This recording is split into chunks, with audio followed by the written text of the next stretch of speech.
Yeah, man. I was from North Carolina, you know. So my mother and father, they were into music, even though they weren't like, you know, musically inclined. You know, they played no instruments. They sang in the choir. So of course, you know, I got my start in the church, listening to gospel music. And around maybe like 8 or 9, I started playing drums. So I did that for a good little while. Then I would play in like area groups that, you know, that sang gospel music. We call them quartet groups. It was quartet group even though there were more than 4 members. You know what I'm saying? So quartet being, you know, just a particular style, you know. So I played for quite a few quartet groups in, you know, in the local area. When I turned 14, I believe, yeah, 14, I don't know, I just had this fascination with bass. And I guess because it works so closely with the drums in the rhythm section, you know, maybe that's, you know, how my love for bass, you know, started. But I had a love for bass, and in the particular quartet group I was playing for, a guy named Howard Hicks. He was a bass player, and he had this old beat up Fender. I didn't ask him for it, but every time I went over his house, I would always, you know, just, you know, try to start playing, right? So he's like, man, you really got interest in it, huh? I was like, yeah. So he ended up giving me, you know, the old 4-string bass. Now, the bass was like beat up, and one of the pickups didn't work. So I didn't have an amp either. So what I had to do is I had to put the bass under my chin, so the sound would vibrate through my head. That's how I, you know, how I learned, how I learned how to play bass. I had no kind of formal instruction, so it was all a gift. I remember looking at different videos and seeing, you know, how their hands would move, and I was like, okay, well, you know, let me do that and let me do the same thing. So I kind of did that, and also, you know, local other bass players in the area would give me tips here and there. It's funny, you know, I didn't have a tuner, so I knew the first string was the E string. So there was a particular song that maybe like the first 15 seconds of the song, it was just an E major chord, right? So that's how I tuned my bass. I would play that song every time I started for the 15 seconds, make sure the E was tuned, and then I know, you know, that, you know, the bass is tuned in 4th, so every 5th fret was the next string open. So that's how I tuned the rest of the strings. So for a while, you know, that's how I was tuning my bass. So around about 15 and a half, that's when I really started playing bass as far as, you know, with other groups in the area. I left drums alone, and I just, you know, went straight to bass, and played for a lot of churches and different groups as well. And, you know, learning along the way, you know, talking to people, or going to different concerts and seeing what that bass player did, and I would try to remember all I could. As soon as I got home, I would try to play everything that I could remember, you know. So that's how I got my start, man. But I had no kind of formal instruction, so it was definitely, you know, a gift from God. 2001, I started playing for a church in the city of Wilson, North Carolina. And, you know, while I was playing for that church, I met, you know, different cats here and there. So I ran into one particular guy, and he got called to put a band together for Marette Brown Clark. She's a gospel artist. So I played for her. Then I played for artist Valerie Boyd. She's a gospel artist as well. Then a few years later, I moved to Raleigh, North Carolina. I tried to get into ECU, but at the time I couldn't read music, so they wouldn't accept me. So I'm thinking, well, if I camp out at the director's door every day, or take some remedial music reading lessons, you know, with the grad student, he would see that I was hungry for this thing. He would let me in, but he didn't let me in. So I was like, man, bump that. You know, I got mad. I was like, bump that. You know, I got time for that job. So I moved to Raleigh, started playing for a larger church. And that's where I met two guys. Ivan Powell, keyboard player. He's played with John P. Key and Karen Clark Sheard. So he got me a few gigs with Karen Clark Sheard. So that was kind of like my first taste of like you know, because, you know, she's a legend. She's, you know, with the famous Clark sisters. So that was kind of like my first taste of playing with a really, really big artist. And then I met a young man named Maurice Rogers. They both played at the church in Raleigh. The church named Abundant Life Christian Center. So they both played at Abundant Life. And but Maurice was out on the road with Kurt Carr, off and on. And he would come in and tell me, he was like, man, I really need you out on the road with me. And by then, I heard so many cats tell me, man, I'm going to get you out on the road, man. I was like, whatever, dude. You got my number? Give me a call. That's the attitude I had towards him. And man, out of the blue, I was at work. I used to be a teller at a bank. Out of the blue, Maurice called at my job. I'm like, what? You know. So he was like, you know, you got a moment. And instantly I knew he was calling me to play with Kurt. So I played for Kurt Carr at a theme park called Kings Dominion in Richmond, Virginia. And I didn't rehearse. I didn't get a chance to rehearse with them. They just gave me the material. So I went there. We did two gigs. Show on Saturday, show on Sunday. And Maurice said that, you know, Kurt was really impressed with what I was doing, and, you know, he wanted to, you know, go another direction as far as, you know, bass players. So I was with Kurt for maybe 2.5 years. And I was, you know, given the opportunity to go all over the world, man. We've been to Germany, Africa 3 times, Japan, England, what else? Amsterdam. We've even performed at the White House in front of President Bush. You know, I would come to LA every now and again. Like we did a TV special for My Network TV a few years ago. So, but there was something about LA, man, that just kept, you know, it was always in my spirit. You know what I'm saying? So I was talking to a few friends of mine, and eventually I came out to NAMM in 2008. And man, I just could not get LA out of my system. So, you know, I didn't have anything going on. So a lot of people told me, they was like, well, you know, you might want to have a gig, you know, when you go out there, you know, have something.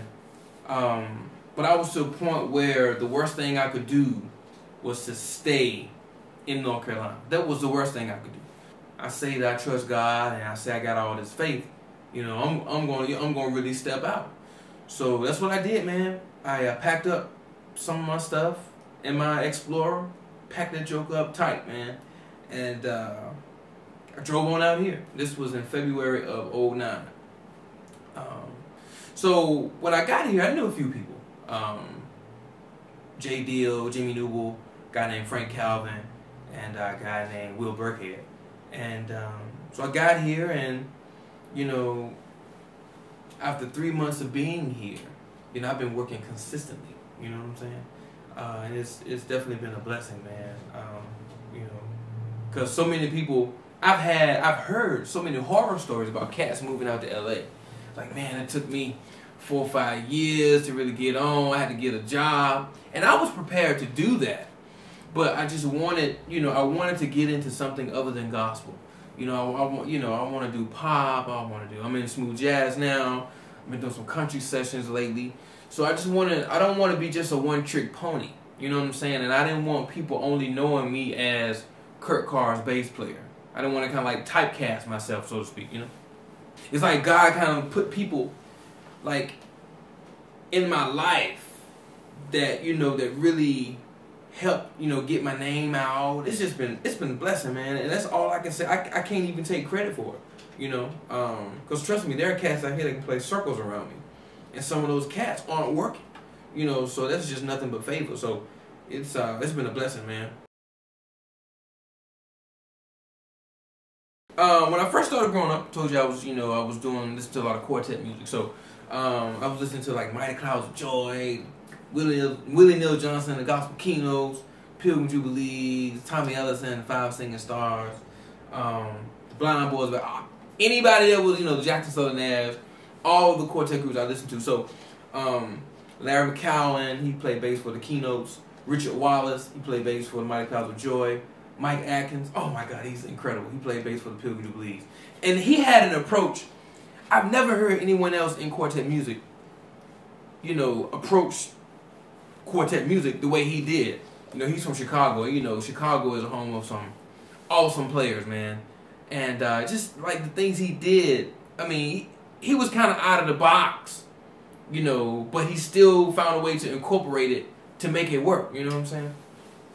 So after those guys, I started listening to Maurice Fitzgerald, because right as soon as I started listening to contemporary gospel, I was maybe like I think I started listening to contemporary gospel when I was maybe 17, and that was when Maurice was with John P. Key, and then it was like a period of time he was on every gospel session that came out. Maurice Fitzgerald was playing on, so I have to list him as an influence.